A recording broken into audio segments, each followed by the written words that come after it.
Comencemos nuestro canto por las musas heliconiadas, que habitan la montaña grande y divina del Helicón. Con sus pies delicados danzan en torno a una fuente de violáceos reflejos y al altar del muy poderoso Cronión. Después de lavar su piel suave en las aguas del Permeso, en la fuente del caballo o en el divino Olmeo, forman bellos y deliciosos coros en la cumbre del Helicón y cimbrean vivamente sobre sus pies.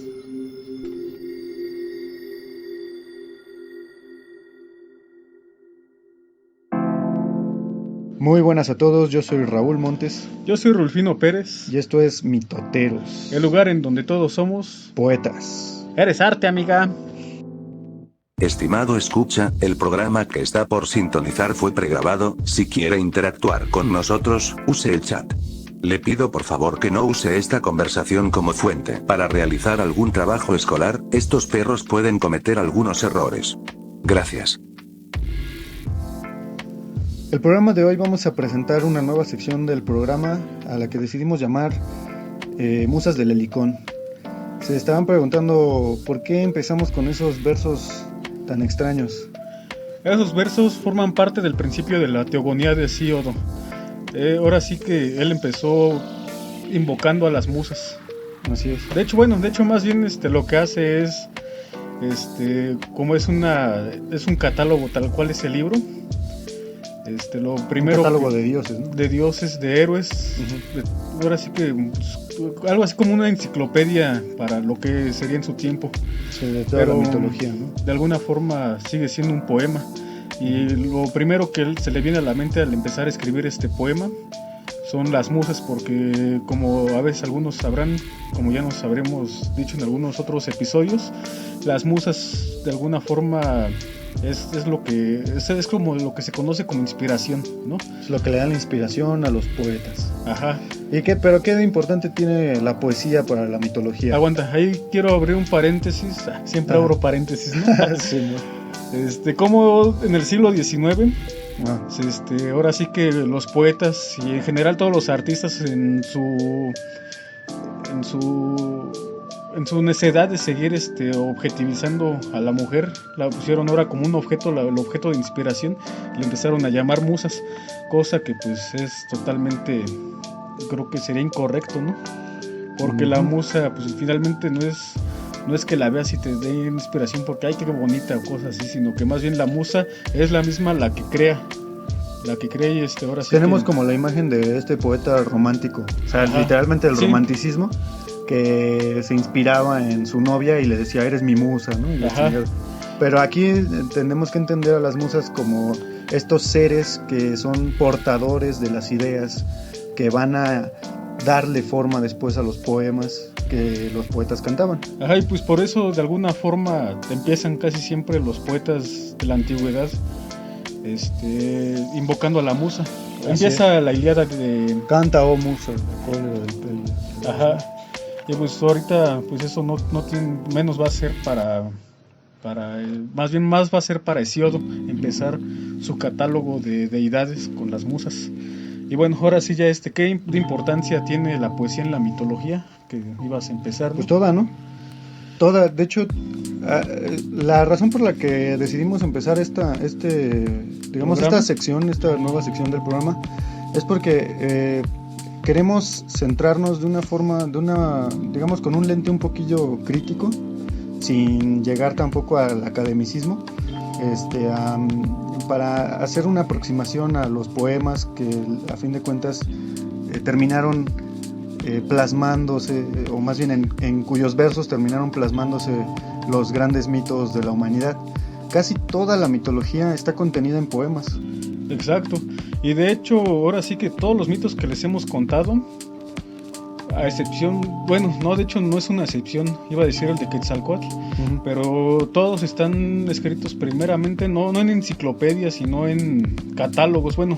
Es un catálogo sí, pero no un catálogo como te lo como el catálogo ¿no? Como el catálogo de tenis, güey, estos tenis son así, así y cuestan tanto, como una monografía, ¿no? Ándale, no, más bien aquí es la forma, digamos, cómo fueron surgiendo poco a poco los dioses. Aquí te habla en la teogonía, Hesíodo habla acerca del nacimiento de los dioses, Es también la mitología griega, creo que es bastante popular y pues bueno, es algo difícil que no se sepa cómo empezó el mundo según los griegos, ¿no? Bueno, todos sabemos que antes de los dioses olímpicos existían los dioses, bueno, los titanes, ¿no? Que eran como unas divinidades primigenias, por así decirlo. Bueno, y antes de los titanes... Muy de la naturaleza, ¿no? Ajá, muy de la naturaleza, muy... Pero bueno, todo esto, ¿cómo lo sabemos? Porque está contenido en unos poemas. Ajá. Y pues de hecho todos los mitos que les hemos venido a contar vienen en poemas. Así es. Ahora, la tradición de la poesía no fue primariamente escrita, como pues sabemos todos. Realmente, bueno, se nos enseñó en la primaria, ¿no? Que realmente la escritura surgió en un punto muy determinado de la historia de la humanidad. Y antes de eso, ¿qué decían? ¿No sabían hablar la gente? ¿No tenía cultura? Claro que tenía. Y era a través de la tradición oral que se esparcían los diferentes mitos, las diferentes grandes historias que daban identidad a los pueblos. Y en la escuela de alguna forma nos cuentan de tradición oral, pero de alguna forma los profesores, no sé si por tiempo o porque no les interesa tanto que lo sepamos, hablan de una tradición oral, pero no se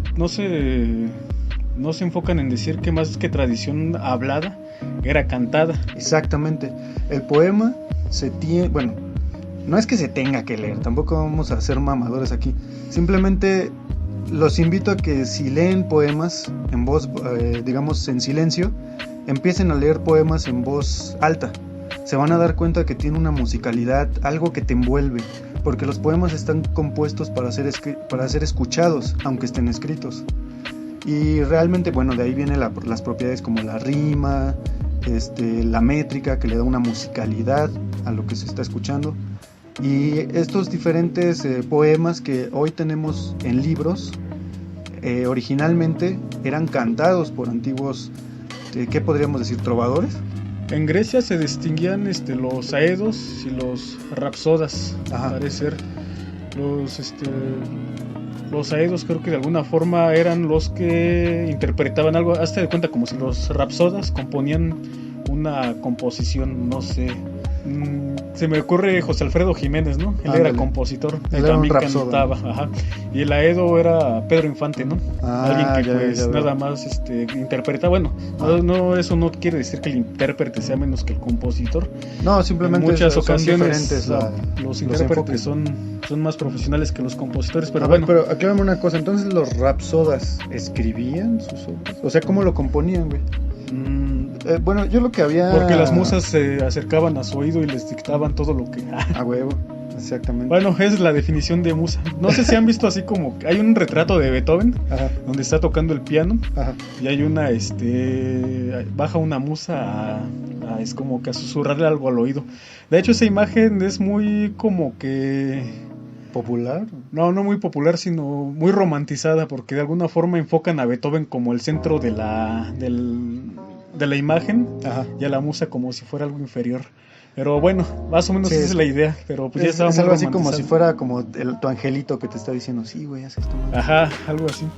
Bueno, yo creo que eso de Aedo y Rapsoda, pues era la tradición, ¿no? Sí. Pero bueno, o sea, independientemente de cómo se llamaban, la realidad es que en todas las culturas ha habido gente dedicada a cantar las grandes historias de su pueblo. Estas historias que no necesariamente tienen que ver con héroes, pueden ser hasta la creación del mundo, pues la destrucción. De hecho, la mitología griega también está llena de historias que parecieran como que pues novelitas, así que no tienen una conexión con del mundo enorme, pero aún así siguen siendo hermosas, como tenemos el caso de Píramo y la que fue antes de Romeo y Julieta, la que Shakespeare plagió. Píramo y Tisbe. Ok. Sí, ahora sí que es un Romeo y Julieta de la antigüedad. Ahora sí que pues ellos no fueron grandes héroes, así que hayan fundado países o hayan hecho grandes hazañas, pero de alguna forma la mitología también está llena de esas historias muy muy íntimas. Ajá, sí, más porque que nada. realmente la mitología, como ya lo comentábamos en la introducción, en el primer capítulo de Mitoteros, era que la utilidad que tiene principal es esa de darnos forma, digamos, ayudarnos a vivir nuestra vida, darle un sentido. Vive tu momento, dijo Ernesto de la Cruz. Exactamente, vive tu momento. Antes de mandar a la verga al papá del pobre, ¿cómo se llamaba el morro, güey? ¿Poco? Referencias verdes. Miguel. Miguel. Bueno, de hecho, esa es una leyenda a partir de... bueno, yo creo que ya hablaremos de eso en su momento. Sí, llegaremos a eso. Pero vamos a hablar de Coco también. A huevo. Ahora sí que la poesía nació cantada, pero no sé, ahorita le comentaba a Raúl cómo yo me imagino que habría nacido todo esto de la mitología. A veces se me ocurre en el Neolítico, donde mucha gente se reunía ya después de la caza, ya después de sobrevivir un día más, se reunían. Pues no sé, tenemos muy vista la imagen del hombre neolítico, del ser humano neolítico, en una caverna y en una fogata, ¿no? Pero pues, bueno, pudo haber sido también de muchas formas, pero... Realmente se dice que es una versión, esa cuestión del hombre de las cavernas nunca sucedió. Ajá. Realmente la caverna era parte de un rito iniciático muy antaño del neolítico, más bien del paleolítico, ¿no? Y pero pues la gente no vivía en cuevas, no mames, son muy peligrosas, güey. Ahorita me estaba poniendo a pensar cómo surge la música. No sé si habéis escuchado o qué tanto me esté debrayando yo, pero de que la música surgió junto con la agricultura para marcar el ritmo de la siembra. Yo creo que fue mucho antes, porque la agricultura...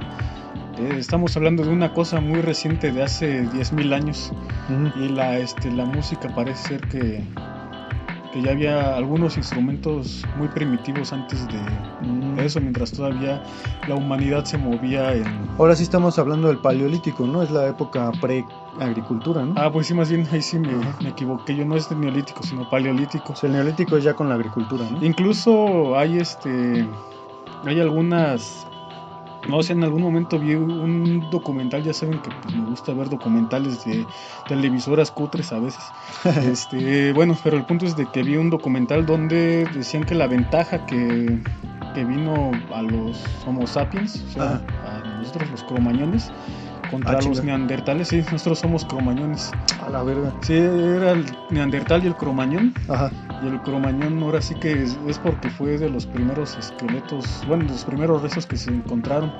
Y se le llamó así, pero pues es nuestra... Bueno, realmente hay muchas teorías, ¿no? Y bueno, lo que vamos de cómo surgió exactamente qué pasó. Bueno, de donde venía la música, sí, es de que se supone que es una ventaja que tenían sobre los neandertales. Ajá.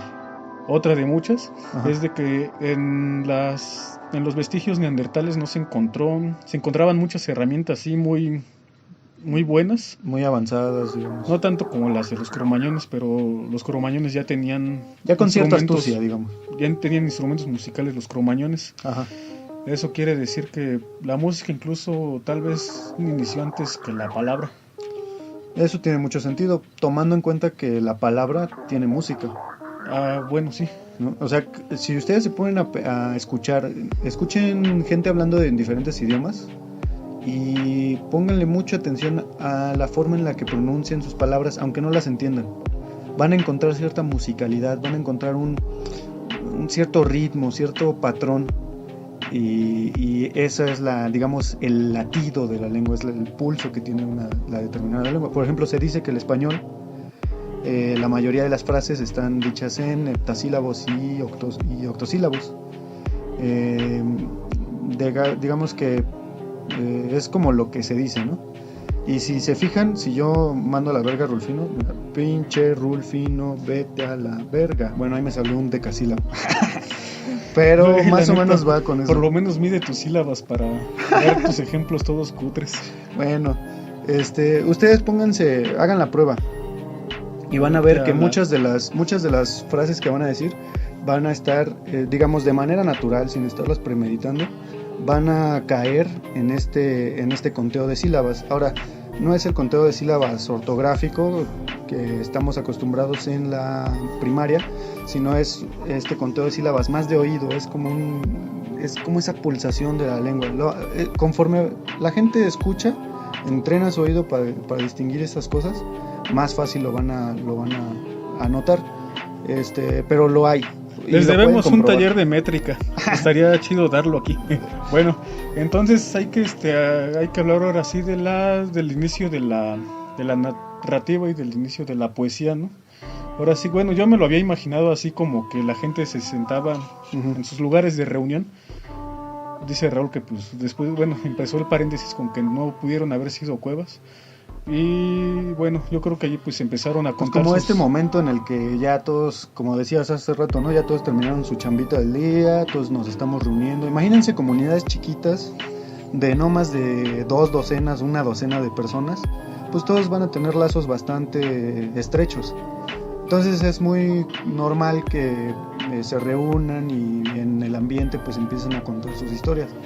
Ahora, la cosa es, ¿en qué momento, güey, a alguien se le ocurrió empezar a contar acerca del origen del mundo? Porque no son cosas que te pasen cotidianamente, ¿no? Pues yo creo que a partir de una exageración, pero pues tal vez pudiera ser así como que de empezar a exagerar un poco más las cosas, así agrandarlas un poco más. Hay que ponernos un poco en contexto, ¿no? O sea, nosotros en esas épocas no teníamos conocimiento, como decía hace rato, ¿no? Ahorita lo vemos todo de una forma muy científica y como que creemos que la forma primitiva de entender el mundo es una forma incompleta, es una forma diferente, solo eso. Realmente la gente se explicaba, digamos que llegaba a sus explicaciones hasta donde necesitaban.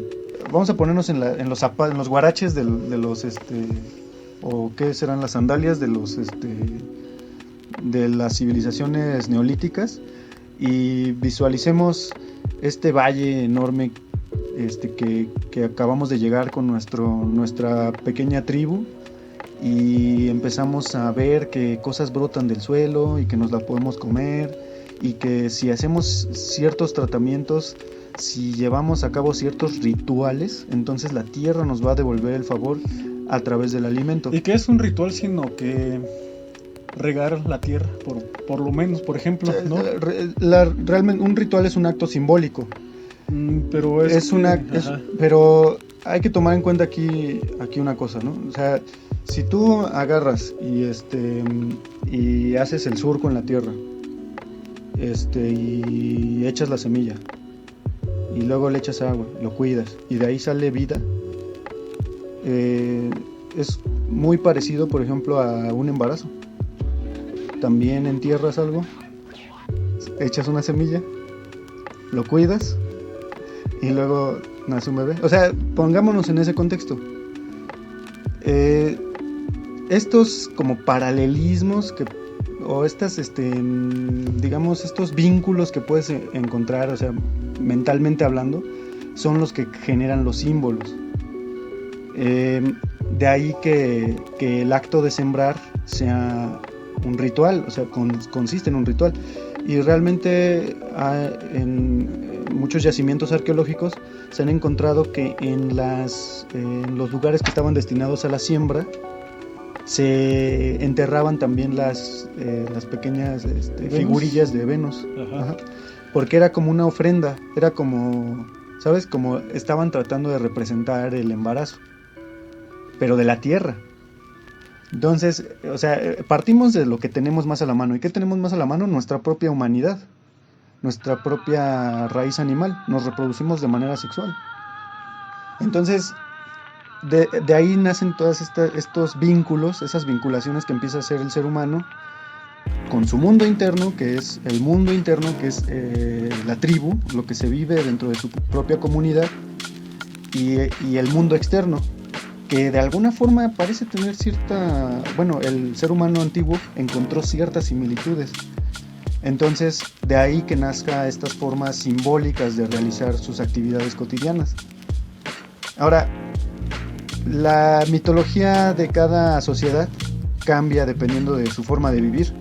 y eso va a estar expresado en su poesía, en sus obras, digamos, bueno, no sé si pudiéramos hablar de obras en ese momento, porque no era nada que estuviera guardado para la posteridad. Imagínate cuántas historias no se han perdido en ese lapso, ¿no? Muchas han sobrevivido, pero por suerte, ¿no? Porque fueron escritas. Exactamente, la escritura, lo más valioso de la escritura es eso, que puede preservar y genera una memoria en el ser humano, ¿no? Esa memoria histórica. Pues hay yo creo que muy dentro de nosotros tenemos todas esas historias, dentro de esa memoria colectiva de la que luego se habla, pero finalmente pues no está a la mano. Fíjate que muchos pensaban que eso era lo que te decían las musas. Las musas venían y te contaban las historias de los antiguos. Ajá. Y bueno, en la época antigua, ¿no? En la época de Grecia, porque las musas son un elemento de la mitología griega. Entonces, ¿qué pasaba en otras culturas? Pues era la inspiración divina. O sea, siempre ha habido esa experiencia, vamos, más espiritual, esta experiencia un poco más divinizante, por así decirlo, del hombre con la naturaleza, del ser humano, perdón, con la naturaleza. Te digo que nos dejamos llevar a veces por nuestro punto de vista demasiado cientificista. Bueno, queremos pruebas para todo y creemos tener pruebas cuando en realidad solamente estamos repitiendo cosas que hemos leído en libros o que nos han dicho los profesores. Y podemos comprobarlo, a fin de cuentas la ciencia se basa en el empirismo. La cuestión es, este punto de vista no surgió hasta un punto determinado de la historia, pero antes de eso había una experiencia, y la sigue habiendo actualmente, una experiencia divina de la realidad. Este hecho de ver cómo va surgiendo de la semilla, la vida que va surgiendo y que te va a dar vida después, el alimento, es una experiencia divina. Y se terminó vinculando irremediablemente con las divinidades y se terminó convirtiendo en mito y se terminó convirtiendo en canción y se terminó convirtiendo en poema que se repetía una y otra vez, se le hacían añadidos dependiendo de las cosas que pasaban históricamente y después se escribió y ya llegó así hasta nosotros. Y ahorita nosotros, bien puristas, no queremos que nada se toque y que todo permanezca igual, cuando en realidad el mito también muta, el mito muta. Así es esto. Que por cierto, ¿qué pedo con las musas, güey? ¿Quiénes son? Pues las musas son hijas de Zeus y la memoria.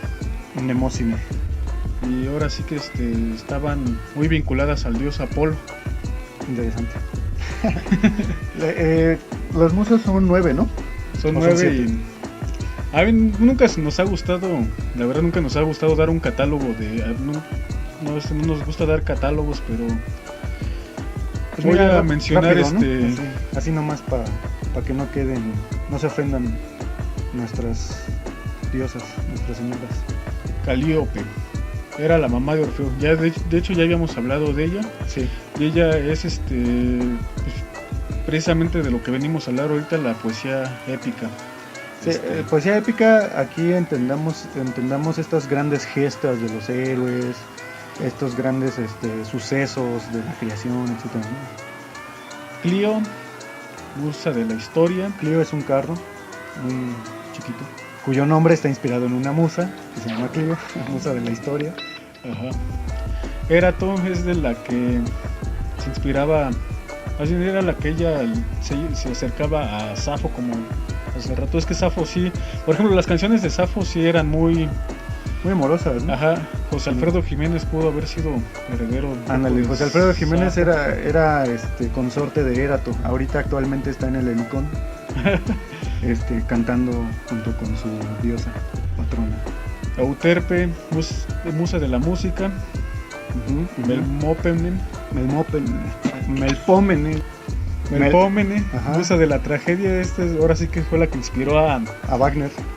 Ajá, de hecho sí. Bueno, entre Euterpe y Melpómene. Pero ahorita me iba más bien a remitir a los que mencioné hace rato, Sófocles, Eurípides. A los grandes dramaturgos, bueno, los trágicos, ¿no? Sí, más bien, los trágicos. Polimnia, musa de los cantos sagrados, la poesía sacra. Esta podría estar vinculada a los compositores como Händel, como Bach. Sí, o a poetas como San Juan de la Cruz. Personajes así. Thalía, musa de la comedia. Ahora sí que también es parte de la parte del teatro.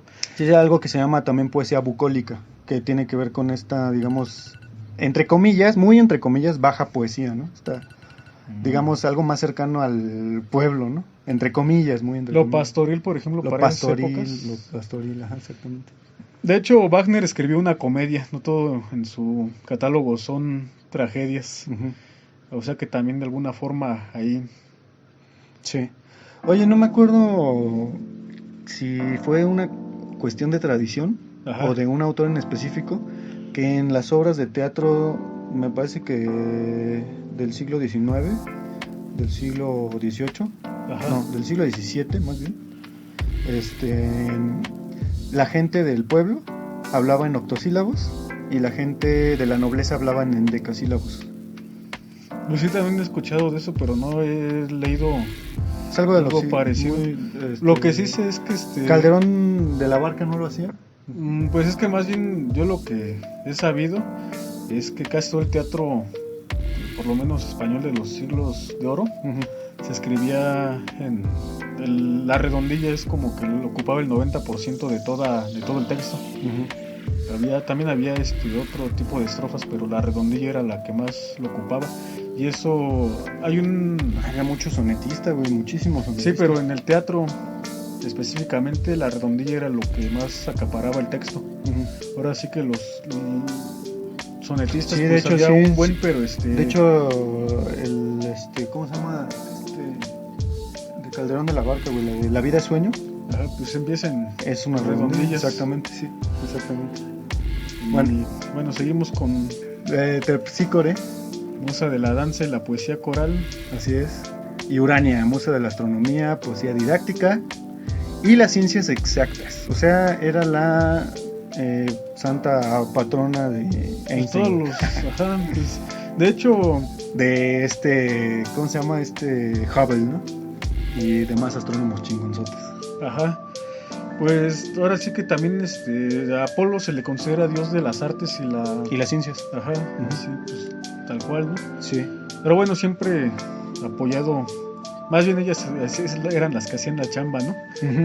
Las 9 musas. Exacto. Nos faltó alguna y nos las dejan en los comentarios. Sí, ¿sabes qué? Falta una, güey, la 10ª musa. No seas mamón, güey. Sor Juana Inés, güey. Pero... Y Sor Juana Inés. Grandísima, grandísima. Ella se unió al séquito de las musas, no es una deidad, pero se unió por... Yo creo que sí.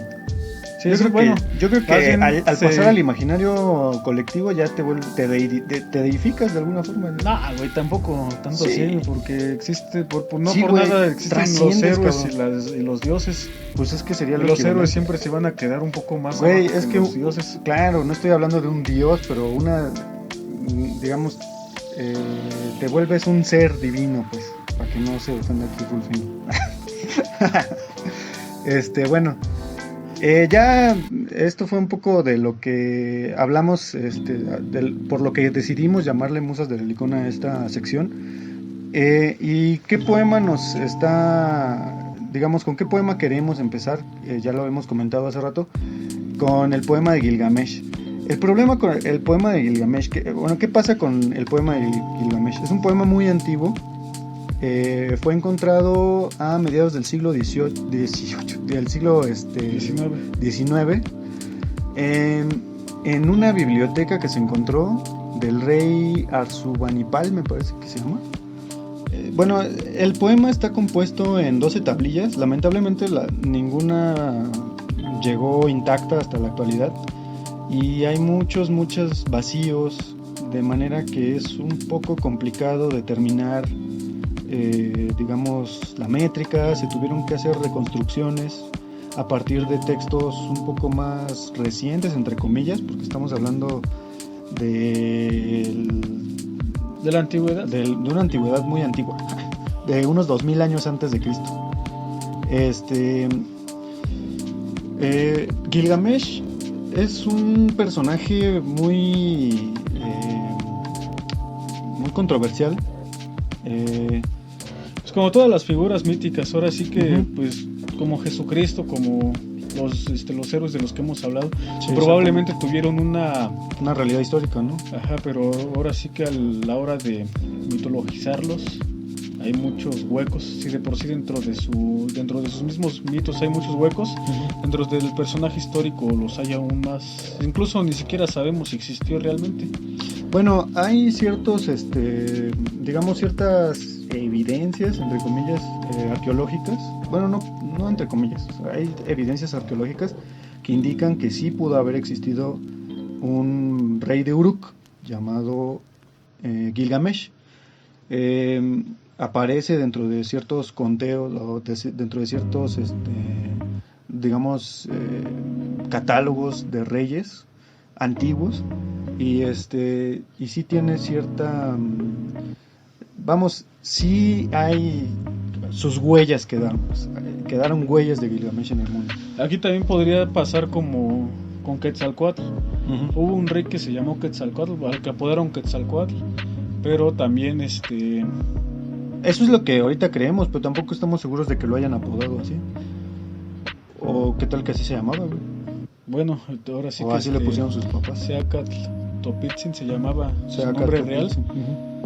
Ahora sí que pues, bueno, ya hablamos de él también en su vida. Pero pues bueno, a lo que me refiero es de que hay mucha gente que se empecina en decir que casi como Jesucristo, ¿no? Entonces Quetzalcóatl bajó del cielo y se hizo hombre y habitó en la ciudad de Tula.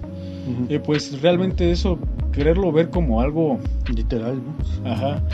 Y yo siento que es lo que pasa con muchas figuras. Es lo que pasa en general con la mitología. Y que además que se tienen nombres en común de personajes históricos con personajes mitológicos. Así que yo creo que también probablemente no haya existido. Pues sí, bueno. Hay historiadores que lo defienden a capa y espada y sí dicen, este güey sí existió, hizo tal y tal y tal y aquí están las pruebas. Entonces sí se le considera una figura histórica a Gilgamesh.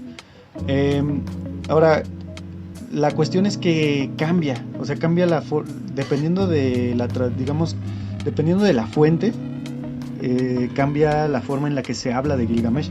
En las fuentes sumerias, que son las más antiguas, Enkidu es un sirviente de Gilgamesh, y en las versiones ya más posteriores esta relación de sirvientes pasa a ser como de amigos, como de mejores amigos. A ver, un rapidísimo resumen, ¿no? Gilgamesh... De 20 minutos. No, rapidísimo. Gilgamesh se hace amigo de una especie de deidad que se llama Enkidu, que es un ser salvaje que se civiliza. Una vez civilizado se convierte en mejor amigo de Gilgamesh y juntos hacen muchas cosas hasta que de pronto Enkidu muere por el destino y Gilgamesh queda completamente marcado. Esto pasa ya casi al final del poema. Sin embargo, es como ese punto de inflexión del poema, es lo más importante, y entonces Gilgamesh empieza una gesta para encontrar la forma de vivir eternamente. Se termina dando cuenta de que todos los seres humanos estamos atados al mismo destino, y ahí radica lo importante y lo bello del poema de Gilgamesh. Es como esa toma de conciencia de que te vas a morir, güey. Y es algo muy impactante para todos. Hasta la actualidad sigue generando la muerte sigue generando de las mejores obras de arte que ha dado la humanidad. Entonces, bueno, ya sabemos qué pedo con Gilgamesh y Enkidu. Pasa algo interesante con Gilgamesh. Cuando él, bueno, te digo, hay ciertas evidencias arqueológicas de que pudo haber reinado en Uruk. De hecho, se dice que fue por ahí del año 2800 y cacho antes de Cristo. ¿Y qué será? ¿Qué te gusta? Un medio siglo después del reinado de Gilgamesh, se le empieza a adorar como deidad.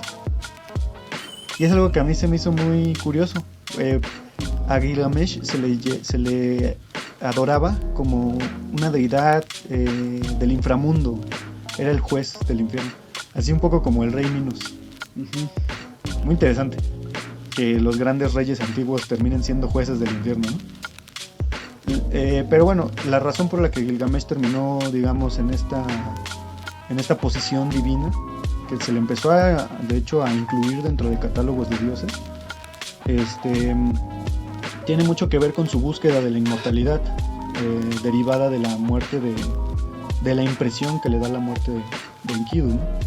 Y bueno, Nosotros lamentablemente no tenemos un registro de cómo se cantaba este poema, ni de qué instrumentos se usaban ni nada, pero nos gustaría mucho cantarlo. Pero hay dos secciones en particular que nos gustaron del poema y se las queremos compartir. Una es cuando Enkidu está muriendo, se está volviendo, digamos que consciente de su muerte, de que va a morir, y empieza a elevar una especie de plegaria al dios Shamash, que es como el dios supremo, antes de Ishtar, que es la diosa todopoderosa. Y la otra parte es el llanto de Gilgamesh ante la muerte de Enkidu. Lo que a mí me llama mucho la atención de estos fragmentos específicos es la humanidad con la que se invisten los personajes y empiezan a lamentarse acerca de su destino. Bueno, Enkidu casi dice, acéptalo, güey, me voy a petatear, y es el destino que nos toca a todos. Y Gilgamesh es como si dijera, verga, güey, me voy a morir, güey, pero no me quiero morir, no mames. Entonces imagínense la desesperación del ser humano. Bueno, es que todos somos seres humanos aquí, menos que nos estén escuchando extraterrestres. Esa desesperación, y hasta los extraterrestres tienen que morir, de que todo va a acabar en algún momento. Y a veces pues como que preferimos evitar un poco el tema y la chingada, pero es algo tan cotidiano, es algo tan normal, que es mejor abrazar la idea, ¿no? Y de alguna forma es un poco lo que nos cuenta el poema. No tanto resignarte ante la muerte, sino, bueno, resignarte de buena forma, pues. A fin de cuentas, todas las gestas de Gilgamesh terminaron en su muerte. No pudo alcanzar la inmortalidad. Según el poema, la inmortalidad solo le fue dada a un ser humano en la historia, llamado Utanapishti, quien era, digamos que fue el único superviviente del gran diluvio. Aquí es la primera vez que se habla, bueno, es una de las versiones más antiguas que se tienen del gran diluvio, que la humanidad parece recordar en su inconsciente. En gran parte de las mitologías hay una gran inundación, entonces como que nos queda esa memoria de en algún momento de nuestra historia sufrimos este gran cataclismo, ¿no? Digamos que Utanapishti es como el equivalente a Noé, o a no sé, ahorita me acuerdo, por ejemplo, lo que te decía hace rato, Rufino, hay una historia védica donde se habla acerca también de un gran diluvio. Ahí sí no me sé los pormenores, entonces eso lo dejamos para después. Entonces, bueno, vamos a proceder a compartirles estos fragmentos, ya también para despedir el programa, y esperemos que los disfruten tanto como nosotros. Eso es lo que dice Enkidu antes de morir. Amigo mío, no des plata, oro tampoco. Lo que Enlil ha proclamado no es como las aguas de un pozo. Lo que él hubo proclamado nunca lo volvió a borrar. Lo que él hubo establecido nunca lo volvió a borrar. Amigo mío, diseñado está mi destino. Antes del tiempo señalado, hay gentes que ya emprenden este camino. Al brillar la luz de la mañana, alzó su cabeza Enkidu, en presencia de Shamash se lamentaba. Ante el resplandor de Shamash se deslizaba sus lágrimas. Ante ti, oh Shamash, me he presentado, teniendo en cuenta mi tan preciosa vida, en cuanto a aquel, el cazador, el trampero, que no permitió que yo fuese en todo igual a mi amigo, que tampoco el cazador sea igual en todo a su amigo. Sus beneficios destruye, sus ingresos merma, redúzcase su lote en tu presencia, que la casa en donde él entre, su Dios escape por la ventana. Una vez que al cazador hubo maldecido, o sea, a la persona que enviaron contra él dentro del poema, al gusto de su corazón, entonces llevó a maldecir a Shamhat. Shamhat, voy a fijarte tu destino, un destino que no tendrá fin por siempre jamás. Lanzaré contra ti una gran maldición, y que al punto mis maldiciones a ti te alcancen. Que no obtengas la familia de tus deseos, ni puedas residir entre tus jóvenes criaturas, ni puedas sentarte en la cámara de las doncellas, que tu precioso vestido la tierra eche a perder, que tu vestido de fiesta el borracho con el polvo ensucie, ni puedas adquirir una casa, ni hermosas cosas, que nada en absoluto adquieras.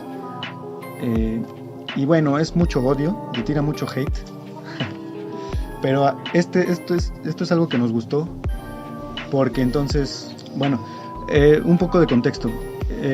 Shamhat es aquella prostituta, digamos, sacerdotisa que civilizó a Enkidu, dándole a beber cerveza y bueno, haciéndole como que y dándole pan de comer. Entonces, aquí Enkidu se lo toma mal, ¿no? Entonces dice, porque a mí que era puro me degradaste, entonces a mí que era puro tú me degradaste en la estepa en que yo vivía. Hay algo interesante que comentar, y es que cómo la pureza se da en la parte salvaje. Exacto. Y ahora sí que lo impuro se da en la parte humana. Así es. Sin embargo, Shamash, que estaba escuchando, responde: ¿por qué, Enkidu, maldices una y otra vez a la prostituta Shamhat? Ella que te dio de comer el pan, símbolo apropiado de la divinidad, que te dio a beber cerveza, símbolo apropiado de la realeza, que te engalanó con un espléndido vestido y te proporcionó como compañero al hermoso Gilgamesh. Ahora mismo Gilgamesh, tu amigo y hermano más dilecto, hará que puedas ya descansar en un espléndido lecho, en un lecho de honor, hará él que puedas descansar, y hará que ocupes un lugar apacible, un emplazamiento a su izquierda.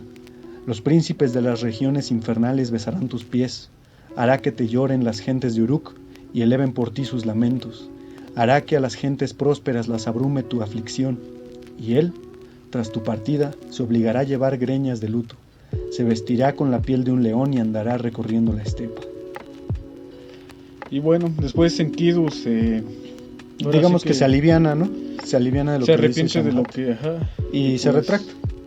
Entonces dice Enkidu: Ea Shamhat, voy a fijarte tu destino, que mi boca, que te hubo maldecido, rectifique y te bendiga. Que gobernantes y nobles te amen, que quien esté a 1 legua doble de distancia, se golpee su muslo, que el que se halle a 2 leguas dobles de distancia, agite su cabellera, que ningún soldado se contenga en desabrocharse por ti su cinturón, que te regale obsidiana, lapislázuli y oro, que un ramillete de zarcillo sea tu regalo, que a la presencia del hombre, cuya casa está firmemente asentada y sus graneros repletos, la diosa Ishtar, la más poderosa de las divinidades, te conduzca, que por causa tuya sea repudiada la primera esposa, madre ya de 7 hijos. Bueno, lo que a nosotros nos pareció, digamos, rescatable de bueno, no es que rescatemos, ¿no? Este fragmento es hermoso en sí, y pues es precisamente eso, ese punto de arrepentimiento, ¿no? Que está echando todo su hate y de repente dice, bueno, está bien, me retracto ya en su lecho de muerte, ¿no? Después de todo no está tan mal ser civilizado, ¿no? Yo creo, piensa Enkidu, y pues sobre todo por haber conocido a Gilgamesh, ¿no? Aquí en esta versión del poema, que es, digamos, una traducción un tanto literal de las tablillas cuneiformes que se encontraron, es lo que deja ver, ¿no? Y ahora esta es la parte de donde Gilgamesh se lamenta por la muerte de Enkidu. Mi amigo, un mulo suelto, un onagro del monte, una pantera de la estepa. Enkidu, mi amigo, un mulo suelto, un onagro del monte, una pantera de la estepa. Mi amigo, al que tanto yo amaba, al que arrostró conmigo toda suerte de peligros. Enkidu, mi amigo, al que tanto yo amaba y que conmigo arrastró toda suerte de peligros. Lo alcanzó el destino de la humanidad. Durante 6 días y 7 noches estuve llorando por él. No permití que le dieran sepultura, hasta que un gusano le cayó de su nariz. Sentí pavor. Temí la muerte y ahora estoy recorriendo la estepa. La suerte de mi amigo pesa sobre mí. Por el sendero más lejano ando recorriendo la estepa. La suerte de Enkidu, mi amigo, pesa sobre mí. Por el sendero más lejano ando recorriendo la estepa.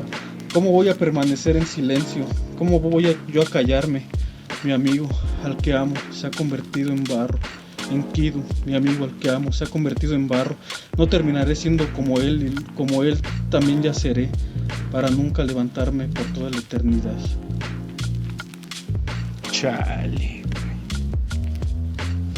Pues con estos versos tan desgarradores, yo creo que a quien no, o sea, imagínense ahora, si se fijan, se estaban repitiendo una y otra vez ciertos versos, porque es una canción.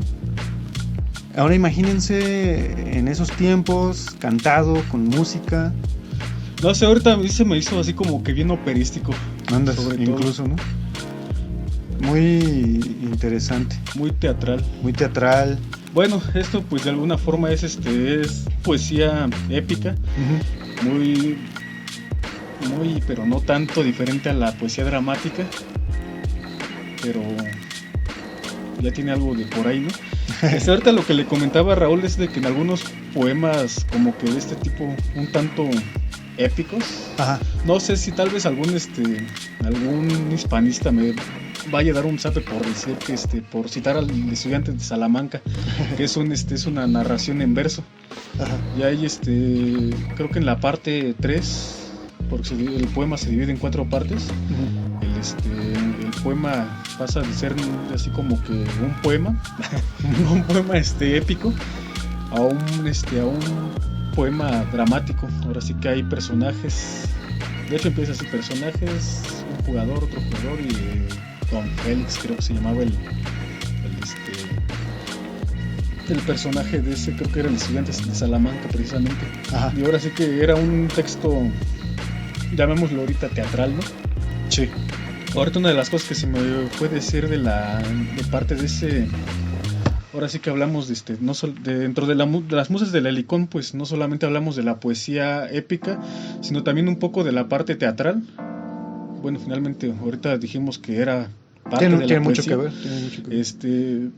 ¿Qué más quieren que las tragedias griegas? Ahora sí que esa es una base muy tremenda y muy como casi dirían canónica para estudiar la mitología grecorromana.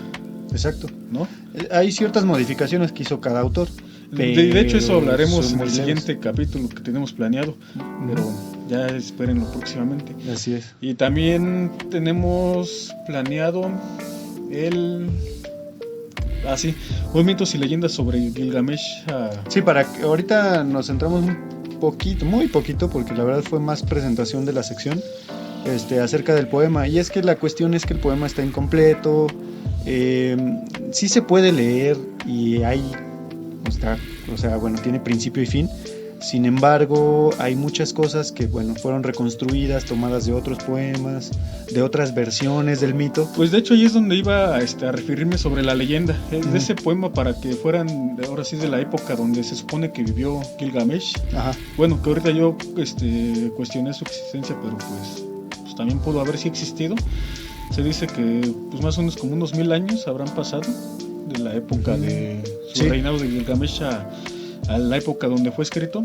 Sí. De ahí pasaron otros 2000 años, tal vez un poco menos, a que se copió. Ya así como que se estandarizó una versión, porque pues había tantas.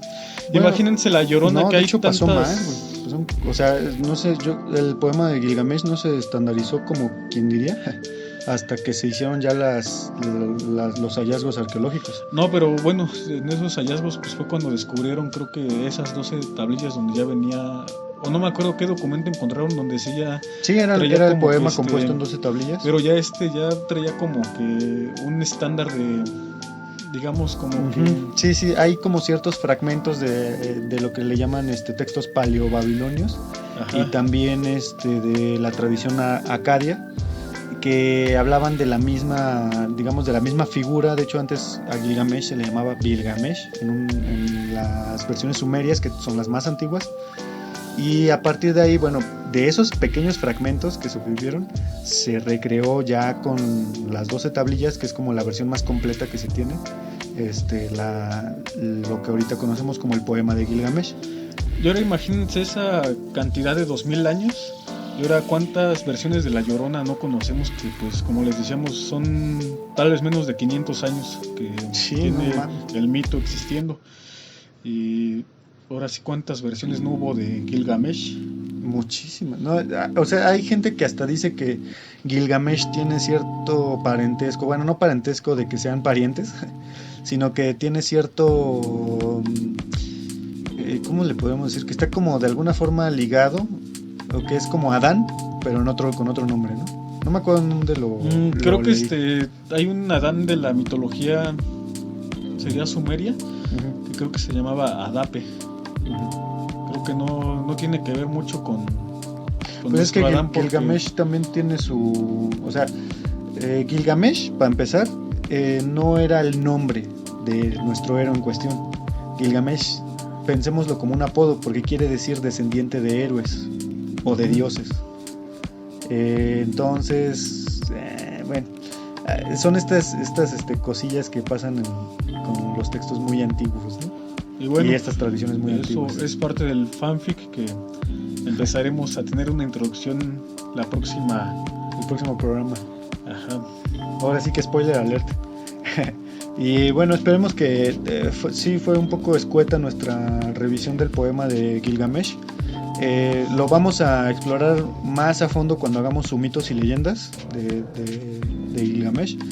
Y esperemos que hayan disfrutado estos versos tanto como nosotros al leérselos, tanto los de Hesiodo como estos de Anónimo, ese autor que tiene tantos y tantas obras. Anónimo es un autor muy prolífico. Aquí hay algo interesante, pero es que esos eran anónimos porque eran colectivos, por decirlo así, ¿no? Pues supongo. Es una teoría, ¿no? También Ajá. Se dice que Homero no es una persona, sino era un colectivo y que firmaban como Homero. Pero a partir, por ejemplo, de la Edad Media, ya la edad moderna, los primeros siglos, sí, se dice que atrás de un anónimo había una mujer o un esclavo. Sí, es muy, muy frecuente y pues, muy lógico. O tal vez algún monje que se sentía muy humilde ante...